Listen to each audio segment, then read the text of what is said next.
प्रधानमंत्री नरेंद्र मोदी की आतंकवाद को लेकर पाकिस्तान पर की गई टिप्पणी चीन ने एक बार फिर अपना दोस्ताना निभाया है।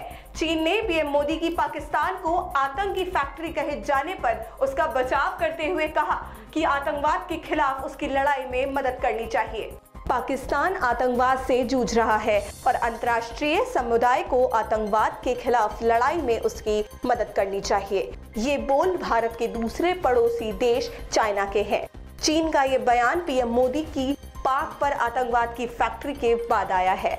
लंदन में गुरुवार को एक कार्यक्रम के दौरान मोदी ने कहा कि भारत यह कतई बर्दाश्त नहीं करेगा कि कोई उसे आतंक का निर्यात करे। प्रधानमंत्री मोदी ने पाकिस्तान का नाम लिए बिना यह कहा था कि कुछ लोगों ने अपने यहाँ आतंक निर्यात की फैक्ट्री खोल रखी है और वे हमारे देश के लोगों पर हमला करते हैं। उनमें युद्ध करने की ताकत नहीं है, इसलिए पीठ पीछे वार करते हैं। चीन के विदेश मंत्रालय के प्रवक्ता चुनिंग ने पाक से दोस्ताना निभाते हुए कह दिया कि आतंकवाद सबका शत्रु है और इससे सबको जूझना पड़ेगा।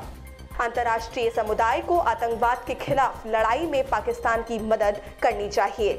एससीओ के विदेश मंत्रियों की बैठक से पहले हुआ कि यह टिप्पणी आई है। साथ ही विदेश मंत्री सुषमा स्वराज शनिवार को बीजिंग दौरे पर भी हैं। आतंकवाद को लेकर पाकिस्तान की हकीकत जग जाहिर है, जिसे लेकर अमेरिका ने भी पाक को कई बार लताड़ा है।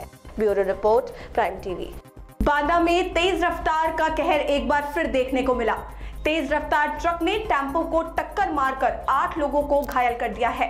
मौके पर पहुंची एम्बुलेंस ने घायलों को जिला अस्पताल में भर्ती कराया।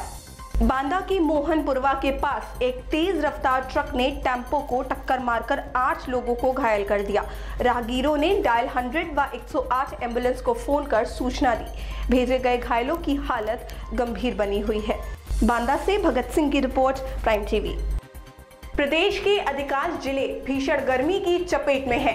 राजधानी लखनऊ, वाराणसी, इलाहाबाद और कानपुर में पारा 42 के पार पहुंच चुका है। गर्मी से जनजीवन अस्त व्यस्त हो चुका है। अप्रैल में पड़ रही गर्मी को देखते हुए आगे आने वाले महीनों में और अधिक गर्मी पड़ने के आसार जताए जा रहे हैं। हालांकि कल आगरा में आई तेज आंधी से पश्चिमी उत्तर प्रदेश के तापमान में गिरावट देखने को मिली है। मौसम विभाग ने कल पश्चिमी उत्तर प्रदेश के कुछ जिलों में तेज आंधी आने की आशंका जताई थी। यह अनुमान सही निकला और आगरा में दोपहर में तेज आंधी ने दस्तक दे दी। इसका परिणाम यह हुआ कि आज यहां के तापमान में 3 से 4 डिग्री सेल्सियस की गिरावट देखने को मिली है। आज आगरा में अधिकतम तापमान 38 डिग्री सेल्सियस के आसपास रहने के आसार हैं।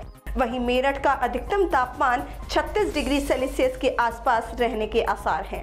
बुंदेलखंड के तापमान में भी 3 डिग्री सेल्सियस की गिरावट देखने को मिली है। यहां झांसी के जिले में आज अधिकतम तापमान 39 डिग्री सेल्सियस के रहने के आसार हैं। कल यहां पर अधिकतम तापमान 42 डिग्री सेल्सियस दर्ज किया गया था। मौसम विभाग के निदेशक जेपी दत्ता ने बताया कि इस साल गर्मी का प्रकोप ज्यादा रहेगा। Bureau report, prime TV. Farrukhabad में बारात के दौरान लड़की के चाचा की गोली मारकर हत्या कर दी गई। हत्या होने के बाद घर की खुशियां मातम में बदल गई। पुलिस ने शव का पंचनामा भरकर पोस्टमार्टम के लिए भेज दिया है। फर्रुखाबाद में एक घर की खुशी मातम में बदल गई। कोतवाली क्षेत्र के मोहल्ला चौखड़िया सिनौली में बारात के दौरान दबंग ने लड़की के चाचा को गोली मार दी, जिसे गंभीर हालत में अस्पताल ले जाया गया, जहां उसकी इलाज के दौरान मौत हो गई। घटना के बाद मौके पर पहुंची पुलिस मामले की जांच में जुटी है। वहीं घटना के बाद से ही आरोपी दबंग फरार है। दरअसल ये पूरा विवाद गाने बजाने को लेकर शुरू हुआ था, जिससे नाराज दबंग ने लड़की के चाचा को गोली मारी थी। जिस घर में बेटी की शादी को लेकर खुशी का माहौल बना हुआ था, वहीं अब पूरा परिवार मातम में डूब गया है। मृतक के भाई ने 4 लोगों के खिलाफ तहरीर दी है। वहीं मुकदमा दर्ज कर लिया गया है। आरोपी को जल्द गिरफ्तार कर जेल भेज दिया जाएगा। कन्नौज से औरैया जा रही बारात की गाड़ी हैंड ब्रेक छूटने से गंगा नदी में जा गिरी, जिसके चलते दूल्हा और एक बुजुर्ग की मौत हो गई। कन्नौज के इंद्रगढ़ क्षेत्र में बारात में दूल्हा को लेकर आ रही बोलेरो गाड़ी उम्रदा की गंगा नहर में जा गिरी। जिसमें डूबने से दुल्हा सहित उसके बाबा की मौत हो गई। पुलिस 6 घंटे तक रेस्क्यू ऑपरेशन के बाद गाड़ी में फंसे दूल्हे और उसके बाबा को मुर्दा हालत में निकाल। बारात औरैया जनपद के अछलदा से कन्नौज में ठटिया के मुचुआपुर गांव आ रही थी। जब नजदीक पहुंच गए तो दूल्हा की गाड़ी को नहर की पटरी पर रोककर बारात में पीछे आने वाली गाड़ियों का इंतजार करने लगे। हैंड ब्रेक से रुकी हुई गाड़ी अचानक से लुढ़ककर नहर में जा गिरी। गाड़ी में 5 लोग सवार थे, लेकिन ड्राइवर सहित 3 लोग गाड़ी से उतरकर टहलने लगे थे। उसके बाद ये हादसा हुआ। कन्नौज से अलीमुद्दीन की रिपोर्ट, प्राइम टीवी। कठुआ और उन्नाव में गैंगरेप की घटनाओं को लेकर मथुरा से बीजेपी सांसद हेमा मालिनी ने चिंता जताई है।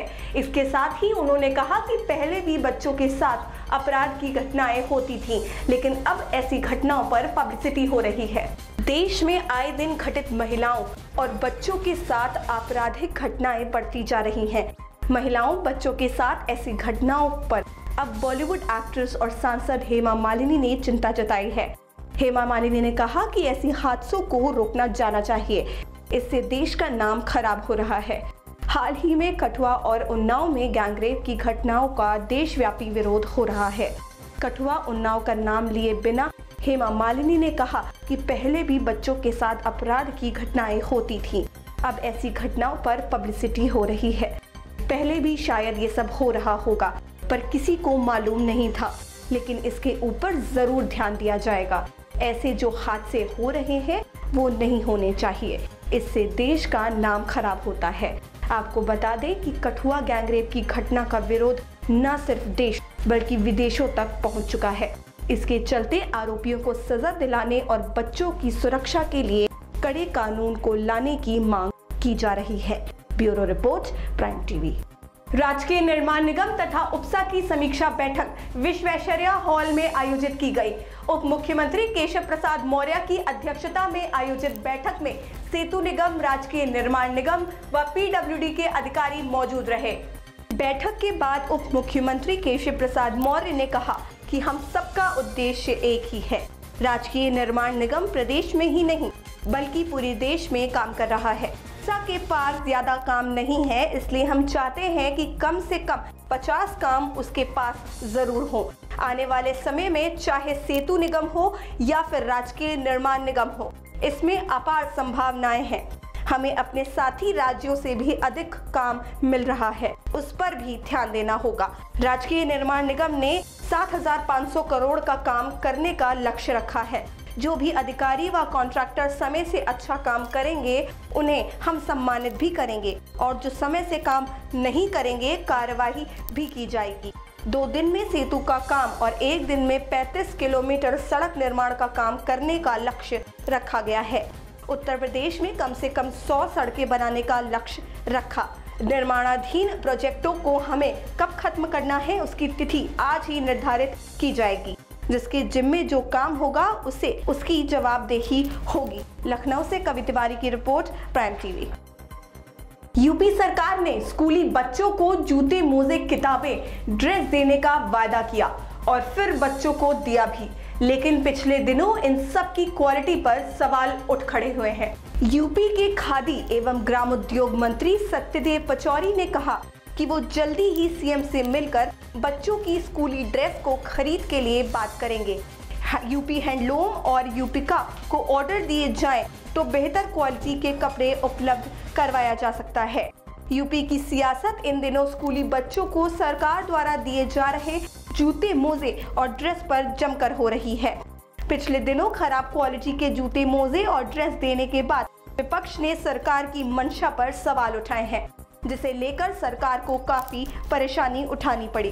देखिए, अभी तक स्कूली ड्रेसें पिछले साल सरकार ने खरीदी, बाहर के लोगों से खरीदी। हम ये चाहते हैं कि जो सरकार का नियम है कि गवर्नमेंट की खरीद में यूपी हैंडलूम को प्राथमिकता दी जाए। हम माननीय मुख्यमंत्री के माध्यम से आग्रह करेंगे शिक्षा मंत्री से भी कि वो यूपी हैंडलूम को ये ऑर्डर्स दें। ये लोग सक्षम हैं, जो यहाँ की रिक्वायरमेंट है उसको पूरा करने में। उत्तर प्रदेश का माल मैं हैंडलूम और पावरलूम बनाएंगे। इस बीच खादी एवं ग्रामोद्योग ने सरकार से अपील की है कि बेसिक शिक्षा मंत्री और सीएम यूपी हैंडलूम और यूपिका को स्कूल ड्रेस उपलब्ध करवाने के ऑर्डर दे, ताकि यूपिका और यूपी हैंडलूम को भी रोजगार मिलेगा, कमीशन बढ़ेगा, बल्कि बच्चों को भी क्वालिटी वाले कपड़े मिलेंगे। लखनऊ से कवि तिवारी की रिपोर्ट, प्राइम टीवी।